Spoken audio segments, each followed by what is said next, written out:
একদিন এক ছেলে একা বসেছিল। তার মুখে গভীর দুঃখ, চোখে ক্লান্তি আর মনে হাজারো চিন্তা। জীবনের কষ্ট, ব্যর্থতা, হতাশা আর ভয়ের ভারে সে যেন ভেঙে পড়েছিল। সে মাথা নিচু করে বসে ভাবছিল, আমার জীবনে কি আর কোনো আশা আছে?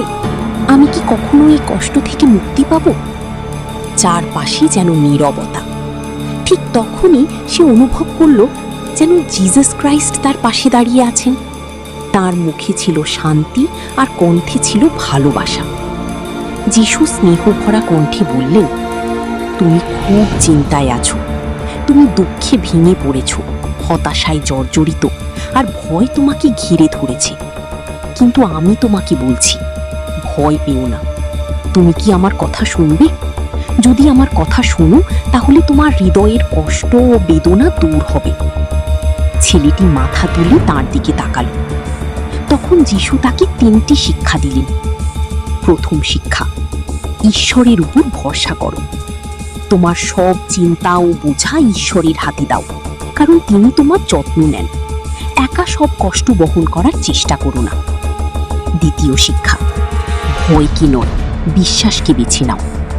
যখন ভয় আসবে, তখন মনে রেখো, আমি তোমার সঙ্গে আছি। অন্ধকার যত গভীরই হোক, ঈশ্বর সবসময় পথ দেখান। তৃতীয় শিক্ষা, প্রার্থনা করতে ভুলো না। প্রতিদিন ঈশ্বরের কাছে প্রার্থনা করো। তোমার দুঃখ, কষ্ট, কান্না সব তাঁর কাছে বলো। তিনি তোমার হৃদয় শান্তিতে ভরিয়ে দেবেন।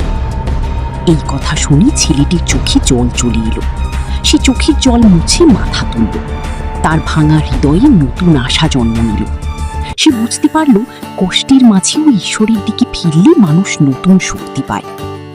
শিক্ষা, চিন্তা, হতাশা ও ভয়ের সময় ঈশ্বরের উপর ভরসা, বিশ্বাস এবং প্রার্থনা মানুষের হৃদয়ে শান্তি ও নতুন আশা এনে দিতে পারে।